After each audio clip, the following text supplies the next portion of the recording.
Bueno, hermanos, seguimos con nuestro estudio de la eclesiología, el estudio de la iglesia.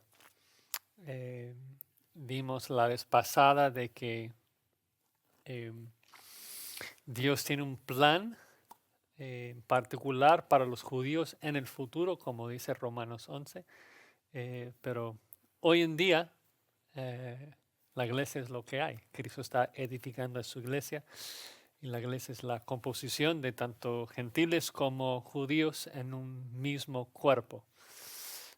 Ahora, algunas cosas obvias para repasar. Cristo es la cabeza de su iglesia. Amén. No hay varias cabezas, hay una sola cabeza. Él manda. No es mi iglesia. ¿A qué iglesia vas? Ah, la iglesia de MacArthur. Eh, Entiendo que a lo mejor no quieres hablar mal y simplemente como que, pero hay que recordar, ¿no? No es la iglesia de nadie sino Jesucristo, ¿no? Él la compró con su sangre, le pertenece. Um, entonces, en particular si somos pastores en la iglesia, tenemos que cuidarnos de la idea de que es mi iglesia, soy el pastor de acá. Hay un solo pastor, ¿no? Quien es Cristo. Yo sirvo bajo él y bajo su liderazgo. Y como una aplicación aparte de esto, por eso tenemos que tener tanto cuidado de siempre predicar su palabra, la palabra de Cristo. Porque si la gente no escucha a su cabeza, es un problema. Si lo que la gente escucha en la iglesia es mi voz, es porque yo me estoy presentando como la cabeza de este lugar y no Cristo. Cristo tiene que hablar y ejercer su autoridad sobre su iglesia. Y entonces Él es la cabeza, pastor de los pastores, pero Él ha establecido, segundo punto, pastores como líderes en su iglesia.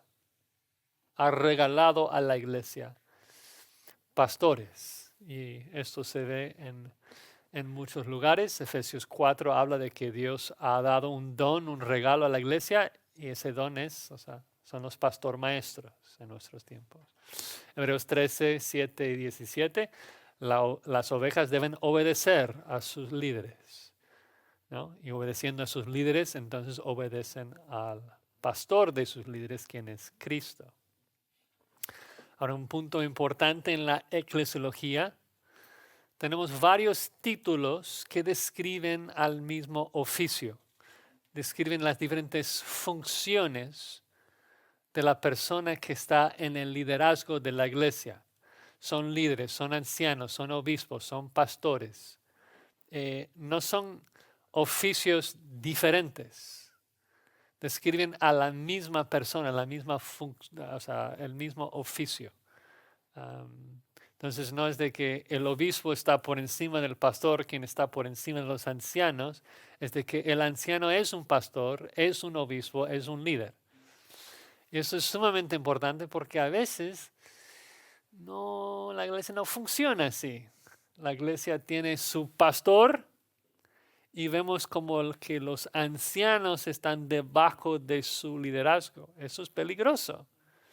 Porque ahora hay una sola persona que manda en la iglesia y no es Cristo, es ese pastor o papa o no importa el nombre que quieres darlo, pero está funcionando así. Cuando en la iglesia, bíblicamente, hay un solo pastor que es Cristo y él ejerce su autoridad por medio de una pluralidad de líderes que son ancianos, pastores, obispos, que describen lo que ellos hacen. El pastor, o sea, significa que él está protegiendo al rebaño, que él está alimentando al rebaño. Obispo significa supervisar. Anciano habla de su madurez espiritual. Líder habla de cómo guía. Pero se trata de las mismas personas. Y hay muchos textos que hablan de esto. Les voy a dar un par de ellos. En Hechos Recuerden que Pablo hizo llamar a los ancianos de la iglesia. Los ancianos de la iglesia en Éfeso vienen a visitarlos en Mileto. Y cuando les habla, observen qué dice. Dice, por tanto, mirad por vosotros y por todo el rebaño en que el Espíritu Santo os ha puesto por obispos. Entonces está dirigiéndose a los ancianos y dice que ustedes que son ancianos son obispos. Todo anciano es un obispo porque todo anciano debe de supervisar. ¿Y qué otra cosa debe hacer? Apacentar significa pastorear. Entonces son ahora ancianos, son obispos, son pastores para apacentar la iglesia del Señor, la cual Él ganó por su propia sangre. Luego tenemos en 1 Timoteo 3, no sé si puse esa referencia, y Tito 1, que cuando Pablo da los requisitos de un anciano, usa el término obispo de manera intercambiable. Dice que Tito debía establecer ancianos en cada ciudad, porque el anciano debe ser irreprensible. Pero luego cuando sigue hablando del anciano, dice es necesario que él sea reprensible, pero en este caso usa el término obispo. ¿Por qué? Porque los ancianos son obispos y viceversa. Pedro hace lo mismo en 1 Pedro 5, cuando él dice, ruego a los ancianos, ¿y qué es lo que les exhorta? Dice, apacentar la grey, pastorear la grey de Dios que está entre vosotros. Y luego literalmente esa palabra es obispo, obispando, supervisando, cuidando de ella, no por fuerza, sino voluntariamente. Entonces Pedro entendió de que cada anciano debía pastorear y obispar, para inventar un verbo, o sea, trabajar como obispo sobre la iglesia. Entonces, el punto es de que no son términos intercambiables en el sentido de que significan lo mismo. No, o sea, anciano trata de su madurez, pastor trata de su trabajo de alimentar, obispo trata de supervisar, pero los tres describen al mismo oficio, nada más que describen su función. Y Dios manda que haya una pluralidad de su oficio en cada iglesia. Entonces no vemos iglesias en el Nuevo Testamento que tienen un solo pastor o un solo anciano, un solo obispo. Es de que siempre existe una pluralidad, de que la autoridad de la iglesia está en las manos de Cristo, quien es la cabeza, y Él delega esa autoridad a una pluralidad de pecadores. No queremos poner todo el poder y la autoridad en las manos de un solo pecador. Sabemos cómo termina eso. Si buscas la palabra pastor o anciano, te das cuenta de que siempre es plural, ¿no? Nunca vemos ejemplo de un pastor. Pero para mí, tal vez, uno de los versículos que más fuertemente habla de esto, en el contexto, es de que Pablo deja a Tito en Creta. Creta es una isla no tan grande. El evangelio no ha estado allí por muchos años. Pero luego él dice que Tito debía establecer ancianos, plural, en cada ciudad. Entonces el argumento de que, bueno, es de que la iglesia acaba de empezar y no existen tantos hombres calificados para... No, es de que entonces no es iglesia, porque una iglesia tiene una pluralidad de ancianos de acuerdo a la escritura. Y muchas veces de que pensamos mal en cómo funcionan los mandatos, o sea, los ancianos. No es de que el concepto de un anciano estando a cargo de la asamblea sea un concepto nuevo o único del Nuevo Testamento. Esto regresa a Éxodo, ¿no? De que en las comunidades hebreas, quienes estaban allí en la puerta de la ciudad haciendo decisiones para el pueblo, los ancianos. Y Moisés ¿no? Delega su responsabilidad a los ancianos. Ok. Entonces, lo que Pablo en esencia está diciendo es, bueno, hay ancianos que están ahí en la sinagoga, ahora en la iglesia, que están haciendo las decisiones, pero no todos los judíos ancianos deben estar haciendo decisiones, ¿no? O sea, en este momento, primer siglo, todos los ancianos estaban ahí haciendo decisiones porque así se hacía entre los judíos. Y Pablo dice, ya no puede ser así. Solamente los que califican en ser irreprensibles, no ser dados al vino, no ser, no tener casas, o sea, eh, donde sus hijos están en rebelión. No deben ser iracundos, ni soberbios, ni pendencieros. Si la gente conoce a ese anciano como un pendenciero, entonces ya no puede participar en eso, ya no va a ser nombrado anciano. Pero el punto es de que hubo una pluralidad ahí haciendo las decisiones. Obvio, no estoy hablando en contra de la idea de que haya, por decirlo así, líderes dentro de los ancianos. No estoy diciendo que cada anciano debe tener la misma influencia en la iglesia, pero yo recuerdo que me sorprendí, fue hace, ¿cuántos años? Más de 5, casi 10, que me nombraron anciano acá en esta iglesia y en mi inmadurez yo pensé que iba a llegar allí. O sea, lo que MacArthur decía iba a ser como la palabra y no, o sea, cada anciano vota y cada anciano tiene el mismo voto. Cada anciano tiene un voto. Ahora, antes de votar, yo que tengo una semana de ser anciano y soy muy joven, no es de que tengo la misma influencia para hacer un argumento bíblico y hablar de por qué es sabio votar de una manera. Claro que queremos escuchar a la persona que tiene más experiencia, más conocimiento bíblico. Entonces, Pastor MacArthur tiene más influencia, claro, y debe. Pero a la hora de votar, no es de que él tiene 50 votos y los demás 40 ancianos tenemos uno. Es de que cada uno tiene un voto. Eso le protege a él y protege a la iglesia de Cristo. Creo que esto es el modelo bíblico. ¿Sí?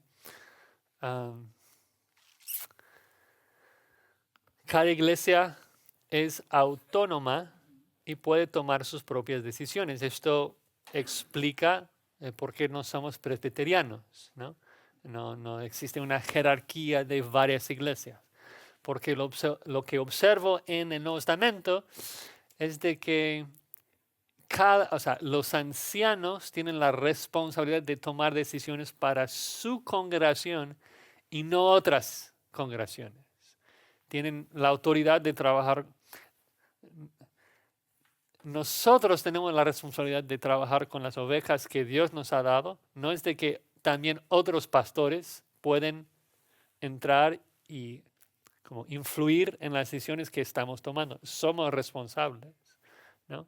Y viceversa, yo no puedo ir a decir a otra iglesia qué debe de hacer, ¿no? Número 6, diáconos sirven en cada iglesia y pongo de manera particular, me refiero al hecho de que a veces mal entendemos los diáconos. Si tú preguntas a una persona, o sea, normal en una iglesia, ¿qué es un diácono? La respuesta va a ser alguien que sirve, un siervo. ¿Cuál es el problema con esa definición? Porque da la impresión de que hay dos categorías de creyentes, los que sirven, y los nombramos diáconos, y los que no sirven. Pero los cristianos que no sirven, no son cristianos, son incrédulos, porque cada cristiano debe de servir. Entonces, ¿cuál es la diferencia entre los cristianos que sirven y los diáconos? Es que sirven de manera particular, sirven a los ancianos de manera particular. Y creo que vemos ese modelo en Hebreos. En Hechos 6, en donde los apóstoles, y obviamente el contexto es diferente hoy en día con pastor maestros, pero los apóstoles querían dedicarse a la predicación, a la oración, y hubo un conflicto, recuerdan, con las viudas hebreas que hablaban hebreo y las viudas más helenizadas, las griegas, las que hablaban griego, todos eran judíos, obviamente, todas las viudas eran judías en Hechos 6. Pero, ¿qué vamos a hacer? Y si nos dedicamos a servir mesas, no vamos a poder predicar, no vamos a poder orar. Entonces vamos a delegar una responsabilidad a un grupo de personas que son irreprensibles para no tener que preocuparnos de esto.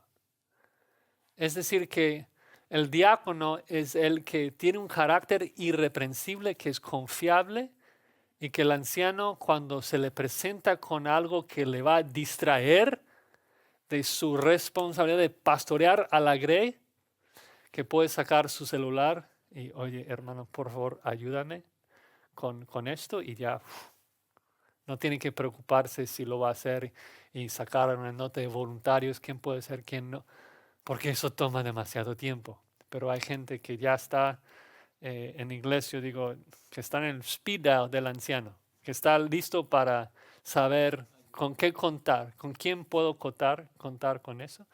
Entonces, eso veo el rol, así veo el rol del diácono, de que está sirviendo en la iglesia.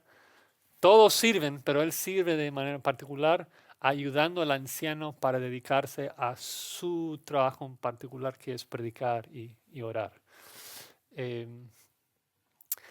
Finalmente, Dios requiere, no es opcional, requiere que cada anciano y diácono sea bíblicamente calificado, ¿no? Si me hablas de un pastor que el mes pasado cayó en adulterio, digo, él no es pastor, no es irreprensible, no es marido de una sola mujer. Es imposible, ¿no? Es necesario que el anciano sea irreprensible, ¿no? Entonces me dices, hoy mi pastor, sus hijos son rebeldes, ¿no? O sea, tiene 2 hijas, 14, 16 años de edad, las 2 embarazadas y están en su casa, y es decir que no es pastor, no califica para ser pastor. Bíblicamente hablando, no es pastor. Entonces, es triste la cantidad de personas que se llaman pastores, que no lo son bíblicamente hablando. Dios no los llama pastor, porque un pastor tiene que ser bíblicamente calificado y publica los requisitos, ¿no? Para que nosotros también nos demos cuenta de quiénes son bíblicamente calificados para ser pastores. Luego vienen muchas preguntas de consejería de qué hacer si voy a una iglesia donde la persona que predica no califica para ser pastor. Y esto habría que tratarlos caso por caso, ¿no? No queremos dividir iglesias, no queremos causar problemas, pero al mismo tiempo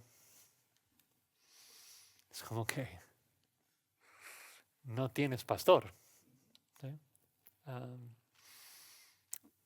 Bueno, debemos seguir, pero hay que. Las ordenanzas, 2 mandatos especiales que Cristo nos ha dejado. Primero es el bautismo. Creemos de que el bautismo significa sumergir a un creyente en agua.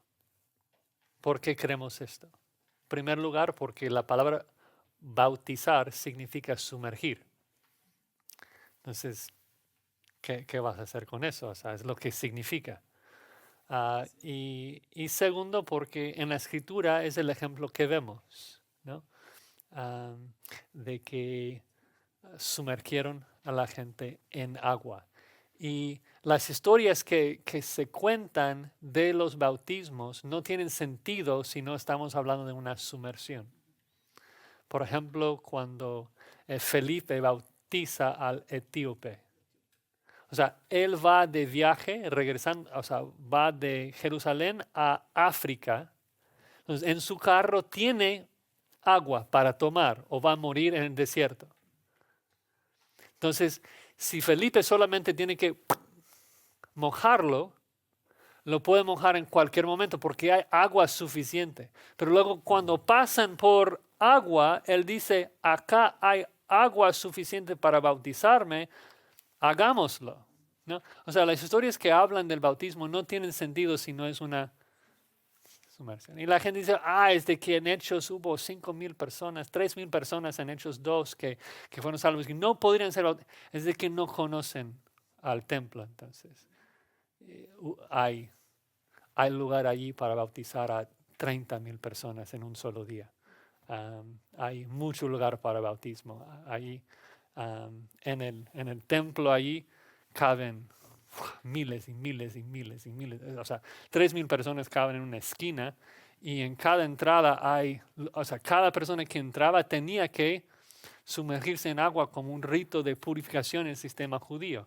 Entonces, hay lugar suficiente para esto. Y creemos de que tiene que ser un creyente, ¿no?